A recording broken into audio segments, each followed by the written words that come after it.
नाम राम है, भारत का विचार राम है। तो इस राम को जब हम जीवित नहीं करेंगे तो फिर बुद्ध आएंगे, महावीर आएंगे, वो अहिंसा का पाठ पढ़ाएंगे हमें, और उसके बाद इस्लाम आएंगे, अंग्रेज आएंगे, सभी आएंगे। लेकिन राम के चरित्र को आप याद कीजिए, राम ने रावण को कभी नहीं छोड़ा था। कभी छोड़ा था क्या? दानवी रक्त से सभी पाप धुलते हैं, ऊंची मनुष्यता के पथ भी खुलते हैं। दुष्टों को सर्वनाश करने के लिए अगर अधर्म पर भी आप चलकर उसका सत्यानाश करते हैं तो वो राम का चरित्र है, और इसी राम की आज भारतवर्ष में आवश्यकता है जिसे हम भूलते जा रहे हैं। थोड़ी सी कोशिश है हमारी, ये राम लक्ष्मण परशुराम संवाद जो सीता स्वयंवर के नाम से हम लोग प्रस्तुत करेंगे।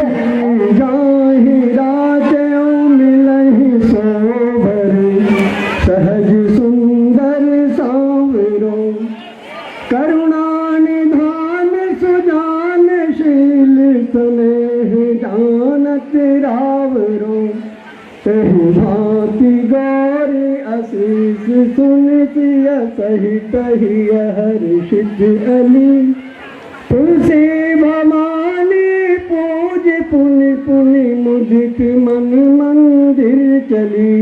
बोले राजा रामचंद्र की।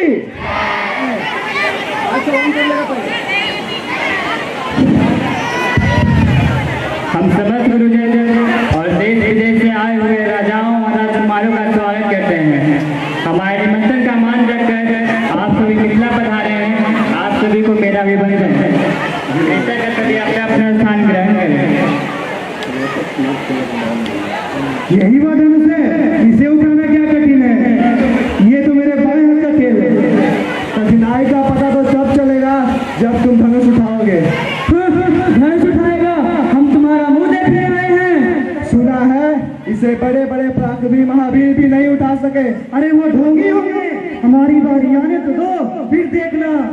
और अगर तुम्हारे से पहले किसी और ने उठा लिया तो यहाँ से जीवित नहीं जाएगा। हाँ, जीवित नहीं जाएगा, हम तुम्हें जीवित जाने नहीं देंगे। अरे भाई शांत हो, कम से कम दरबार की कार्यवाही तो ख्याल करो। मैं आने पर तो सभी पता चल जाएगा। राम लक्ष्मण का विश्वामित्र के साथ धनुष यज्ञ में प्रवेश। हथवा में शोभे धनुहिया दशरथ सुत राम जी संवलिया के। हथवा में शोभे धनुहिया दशरथ सुत राम जी संवलिया के। राजकुंवर दे अवसर आए राम जी संवलिया के। मनोह मनोहर का पद खाए राम जी सांवलिया के। गुण सागर नागर वर वीरा राम जी सांवलिया के। सुंदर श्यामल गौर शरीरा राम जी सांवलिया के। जिनकी रही भावना जैसी राम जी सांवलिया के। प्रभु मूरत तिन्ह देखी तैसी राम जी सांवलिया के। सब मंथन दे मंदिर का सुंदर विशद विशाल। मुनि समेत दो बंधु कहाँ बैठारे महिपाल। बोले राजा रामचंद्र की जय। बड़े विशेष अतिथि लगते हैं। लगता है सीता का विवाह इनसे पहले ही तय हो चुका है। जी हाँ, आपने बिल्कुल सही कहा। नहीं देखते हो राजा जनक ने इनका स्वागत स्वयं किया है। अरे नहीं भाई, राजा जनक ने तो विश्वामित्र का स्वागत किया। तो क्या विश्वामित्र धनुष तो उनके सीता से विवाह करेंगे? अरे नहीं भाई, वो दोनों बालक तो तमाशा दिखाने के लिए लाए होंगे। और तमाशा नहीं, अगर धनुष दिखाने लाए होंगे तो। और ऐसा होता है तो हम लोग इसके बाद की सीता को छीन लेंगे। तो क्या हम सब मिलकर सीता से विवाह करेंगे? इस सभा में प्रस्तुत सभी राजाओं का मेरा अभिनंदन। इस सीता स्वयंवर में आए हुए तमाम राजाओं को करता हूँ, जो भी इस मनुष्य पे सत्य निष्ठा चढ़ाएगा उसी के सीता का विवाह होगा।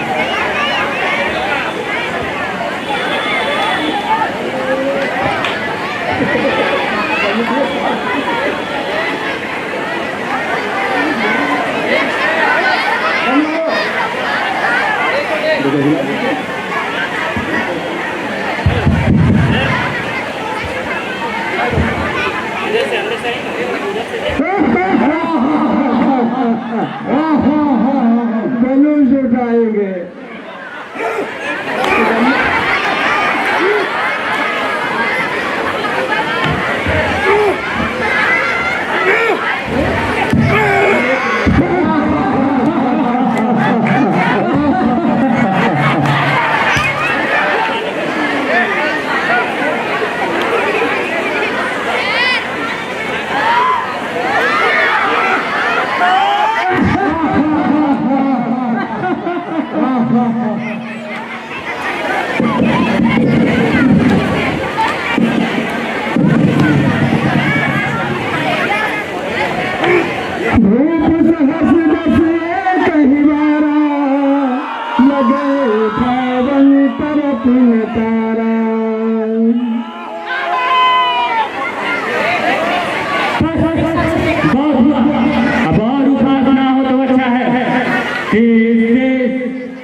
बड़े बड़े राजा और राजकुमार मेरा प्रण सुनकर इस स्वयंवर में आए हैं। मैं यह भी देख रहा हूँ न केवल मानव बल्कि कई देव और दानव भी मनुष्य का रूप में कई जमानों उपस्थित हुए हैं, परंतु मुझे बड़े दुख के साथ कहना पड़ता है कि अपने आप को परंपराकर्मी रणधीर सूरवीर कहने वाले इन सबके वीर में सच्चा वीर एक भी नहीं। सीता जैसी दिव्य पत्नी महान अनुभव नीति एक साथ पाने के लिए मैंने केवल बल और पराक्रम का शुल्क रखा था, परंतु इन सूरवीरों में से किसी ने भी उस शुल्क को पूरा करके सीता से विवाह करने का नहीं पूरा किया। आज मेरे दुख मेरे निराशा का कोई पारावार नहीं। अगर मैं अपना प्रण तोड़ दूं तो अपने कुल का कलंक कहलाऊं, अपने पूर्वजों के सुकृत नष्ट करूं और अगर रखूं तो मेरे पुत्री आजीवन कुंवारी रहे, उसका जीवन विफल करने का पाप मेरे सिर चढ़ेगा। आज निराशा के अथाह सागर में डूबते हुए मुझे चारों ओर केवल कापुरुष दिखाई दे रहे हैं। लज्जा से झुके इनके चेहरे मुझे बस एक ही बात करे, जनक लज्जा से डूब मरो, क्योंकि आज यह धरती वीरों से विहीन हो गई है। क्या आपको यह ज्ञात नहीं रहा किस सभा में रघुकुल नंदन श्री राम उपस्थित है, और जिस सभा में एक भी सूर्यवंशी उपस्थित हो वहाँ ऐसा कोई भी नहीं कर सकता।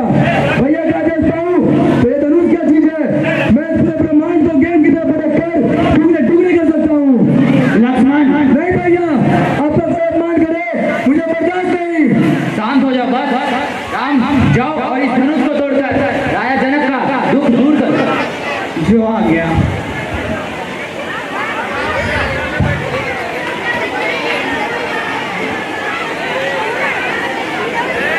लो अब चिड़िया चली है पहाड़ राजा रामचंद्र की। परशुराम का प्रवेश।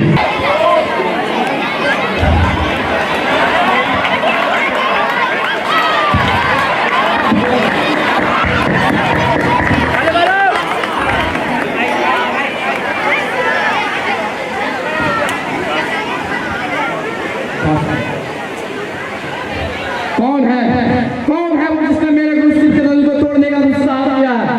बता किसने अपने मृत्यु के लिए बुलाया है? नहीं तो तुम में से एक के भी प्राण नहीं बचेंगे।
उठे, मैंने इसी फर्श से बचाव काटा था।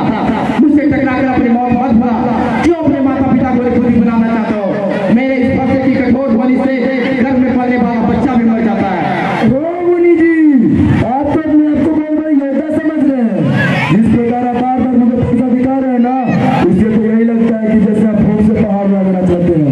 लेकिन मैं बता दूं, यहाँ कोई कोड़े का भतिया नहीं है तो सर्जरी देख ही मर जाए। विश्वामित्र, ये बालक और दुष्ट है, ये काल के पक्ष होकर अपने कुल का घातक बन रहा है। ये सूर्यकुल में चंद्रमा के दाग दिख रहा है। इसे मेरे फल प्रताप के बारे में बताओ। आपकी वीरता के बारे में आपको छोड़कर कौन कर सकता है? आपने तो अपने ही मुख से अपनी वीरता के बारे में बहुत कुछ बताया है। सूरवीर वो होते हैं जो अपनी वीरता युद्ध भूमि में दिखाते हैं, जो कायर होते हैं वो अपनी वीरता बातों से दिखाते हैं।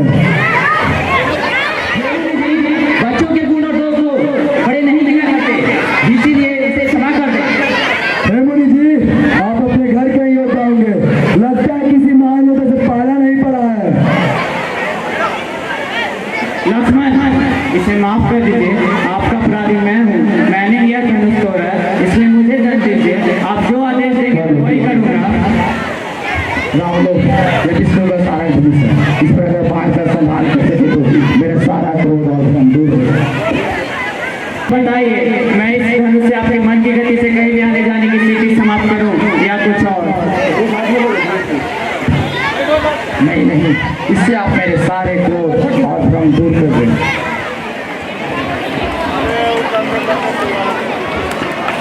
भगवान को मन कमल को पहना जय माला, पहना जय माला। यह पुण्य मुहूर्त स्वर्णिम अवसर फिर नहीं आने वाला। पहना जय माला। दो चार चरण चलते चलते श्री रघुवर तक ऐसे पहुँचे, जो छुई मुई के पल्लव हो सिमटे सिमटे सकुचे सकुचे सिमटे सिमटे सकुचे सकुचे। श्री राम चकित चित वे सीता का अद्भुत रूप निराला। पहना जय माला, पहना जय माला, पहना जय माला।